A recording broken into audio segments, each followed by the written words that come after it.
selamat pagi. Perkenalkan, nama saya Trisdayanti Warubu dari STT Hagiasmos Mission Jakarta, Prodi Pendidikan Agama Kristen.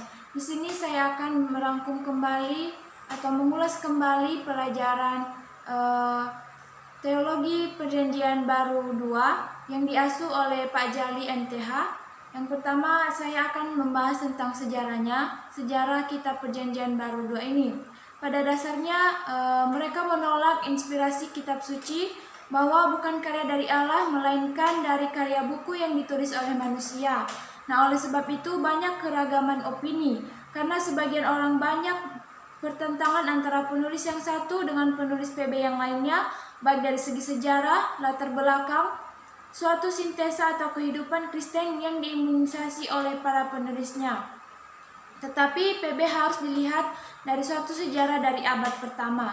Nah, metodologi Perjanjian Baru ini mengikuti teologi PB sebagai mengikuti garis umum teologis sistematik. Namun demikian dibuatlah nubuat diantaranya yang pertama pewahyuan, pendekatan dan teologi Perjanjian Baru, kemudian keragaman, kemudian teologi Perjanjian Baru yang harus mengaplikasikan metode analitik tetapi tidak mengesampingkan metode tematik, karena metode itu dengan baik merefleksikan keragaman dari Perjanjian Baru. Nah, surat-surat atau Injil yang terdapat di teologi Perjanjian Baru 2 yaitu yang pertama, surat Paulus kepada jemaat di Roma. Surat Paulus kepada jemaat di Roma adalah salah satu surat yang terdapat dalam Alkitab PB yang sangat diyakini sebagai tulisan asli Paulus. Dalam surat ini terkesan bahwa tugas Paulus di kawasan timur kekerasan Romawi antara lain untuk mengumpulkan dana bagi jemaat di Yerusalem telah selesai. Nah, tampaknya surat ini merupakan surat terakhir Paulus yang ditulisnya di daerah Yunani. Adapun ayat-ayat yang terkenal di dalam surat Roma yang pertama, Roma pasal 3 ayat 23 sampai 24, Roma pasal 8 ayat 28, Roma pasal 6 ayat 23. Penulis kitab Roma adalah Paulus sendiri. Tujuan kitab ini yaitu surat Paulus kepada jemaat yang ada di Roma adalah jemaat Roma pada saat itu sedang mendapat banyak tekanan dari orang Yahudi maupun orang-orang Roma sendiri. Dan selain itu di dalam tubuh jemaat Roma sendiri sering terjadi konflik. Oleh karena itu Paulus mengirimkan surat ini untuk menasihati jemaat di Roma. Paulus menulis surat ini untuk menjelaskan pengertiannya yang praktis untuk kehidupan orang-orang Kristen. Nah, makna dari penulisan kitab Roma ini yaitu berkenalan dengan jemaat yang tidak didirikan oleh Paulus, kemudian meminta dukungan keuangan dan penyediaan sarana untuk perjalanan ke Spanyol yang sedang direncanakan Paulus. Yang ketiga, meminta doa syafaat kepada jemaat Roma berhubungan dengan konfrontasi dengan yang Yahudi Yerusalem. Kemudian meminta doa syafaat jemaat Roma berhubungan dengan ketidakpastian Paulus mengenai sikap jemaat Kristen di Yerusalem terhadap sambungan jemaat-jemaat di Makedonia dan Akhaya yang dibawa Paulus ke Yerusalem. Dan yang terakhir, adanya juga meredakan perselisihan yang sedang berlangsung dalam jemaat Roma-Roma. Nah, tempat penulisannya itu berdasarkan informasi dari surat 1 Korintus dan 2 Korintus, surat ini menunjukkan bahwa surat ini ditulis di Korintus. Diperkirakan bahwa Paulus menulis surat ini ketika tinggal di rumah Gaius di Korintus.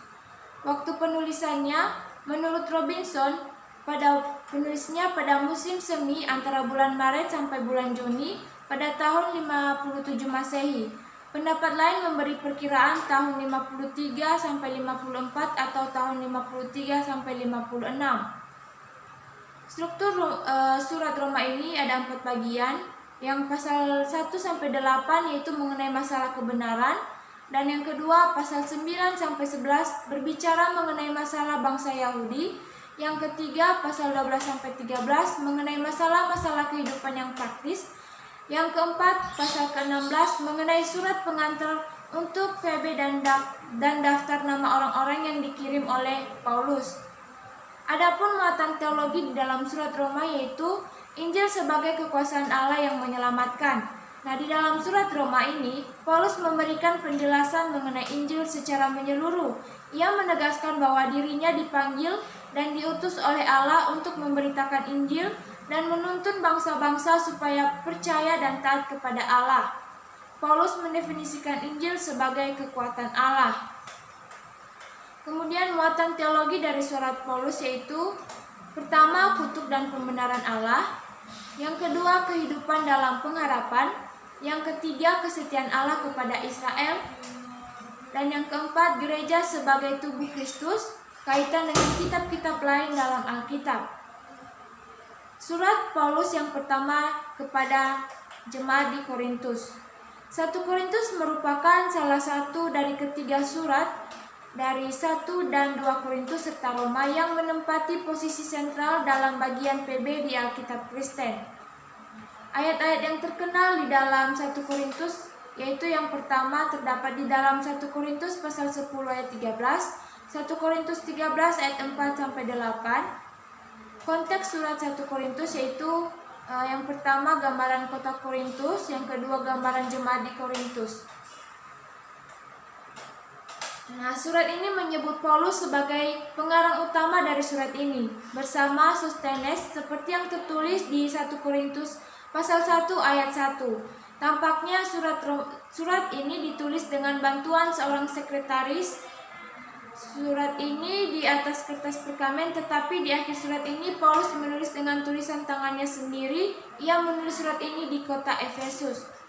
Waktu penulisan surat 1 Korintus ini dilihat berdasarkan informasi dari Kisah Para Rasul 20 ayat 31, kemungkinan besar pada tahun terakhir dari masa tinggal selama 3 tahun di Efesus, itu sekitar bulan Maret sampai April pada tahun 56 Masehi.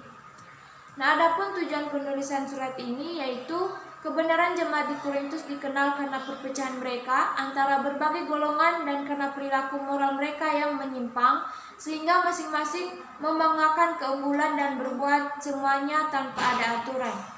Nah, garis besar isinya yang pertama, garis besar dari 1 Korintus yaitu yang pertama, salam dan pengantar, ajaran Apolos, kejadian maksiat, peringatan lebih lanjut terhadap masalah asusila, persoalan tentang daging yang dipersembahkan kepada berhala, pembenaran terhadap ketidakberaturan dalam perkumpulan ibadah, karunia-karunia rohani, konsep tentang kasih, ajaran Kristen yang benar tentang kebangkitan orang mati, petunjuk tentang pengumpulan persembahan bagi Yerusalem.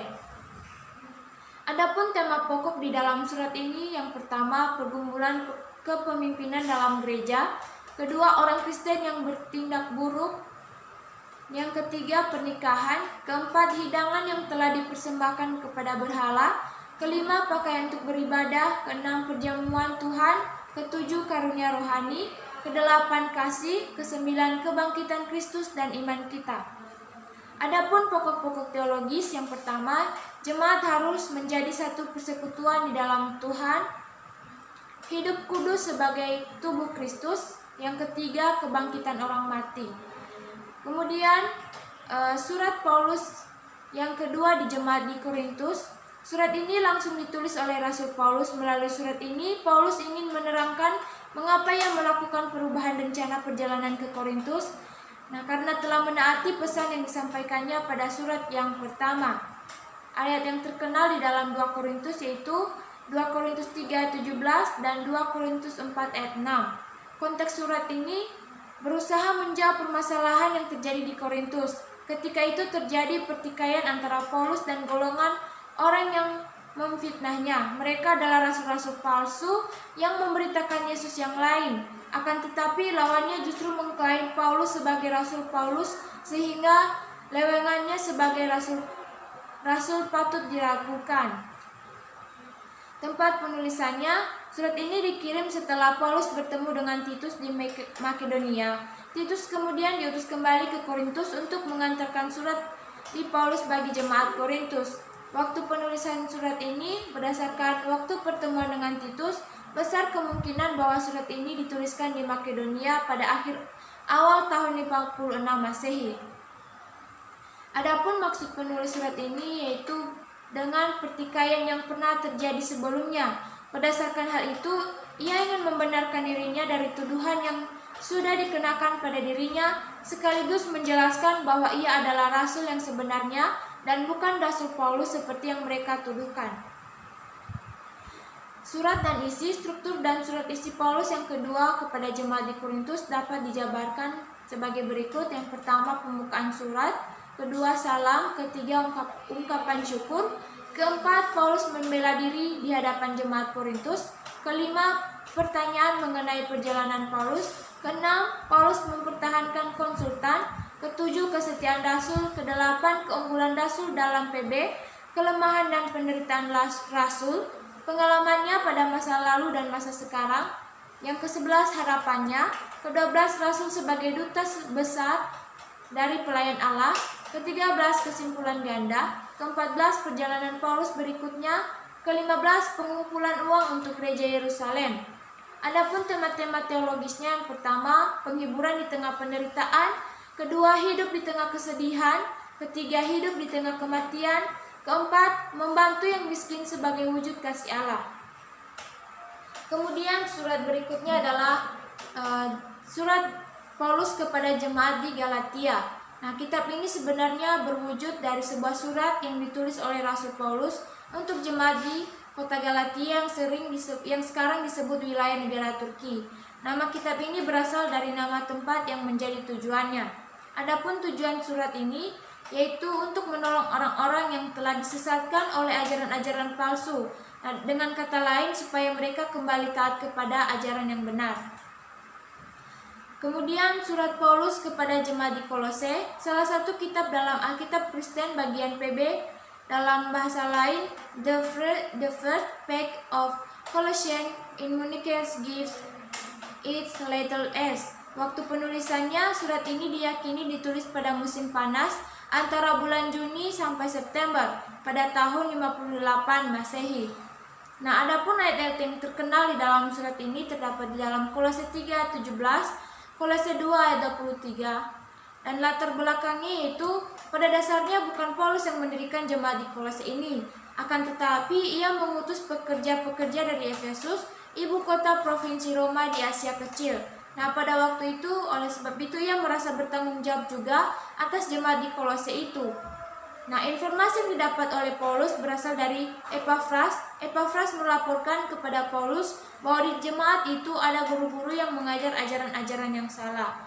Adapun garis besar dari kitab Kolose adalah pembukaan surat, perkenalan Paulus dan tujuannya, bersyukur dan meditas, doa Paulus, pengetahuan akan Tuhan, alasan mengucap syukur, keluaran baru, ciptaan lama dan ciptaan baru di dalam Kristus, ciptaan baru di Kolose, pelayanan Paulus dan tujuan suratnya, pelayanan Paulus di dalam Kristus, pelayanan Paulus kepada jemaat di Kolose.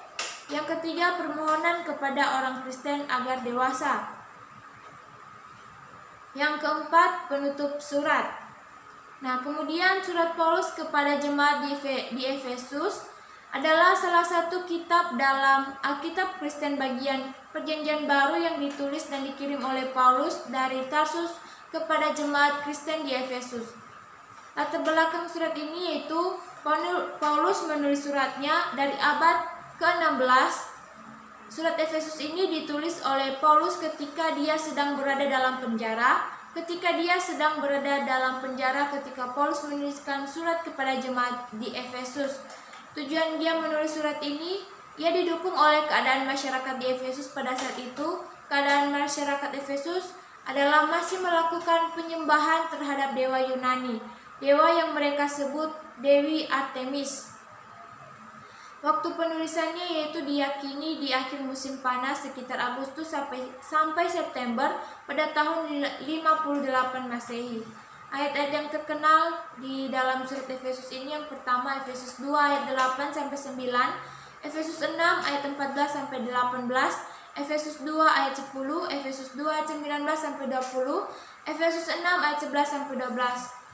Bagian berikutnya, surat Efesus dibagi menjadi 6 pasal, yaitu pasal 1 terdiri dari 23 ayat, yang pasal kedua terdiri dari 22 ayat, pasal ketiga terdiri dari 21 ayat, pasal keempat terdiri dari 32 ayat, pasal kelima terdiri dari 33 ayat, pasal keenam terdiri dari 24 ayat. Pendirian gereja di Efesus. Yang pertama, kedatangan Paulus yang pertama yang tergesa-gesa dalam periode 3 bulan ke Efesus dicatat pada Kisah Para Rasul 18 ayat 19 sampai 21. Pengutipan surat Efesus ditemukan pada 2 kanon paling tua, susunan Marcion. Juga dikutip oleh para bapak gereja seperti Clemens dari Roma, Hermas, Barnabas, Ignatius, dan Polycarpus. Baik, demikian saja tugas saya yang saya sampaikan pada pagi hari ini. Saya ucapkan terima kasih. Shalom.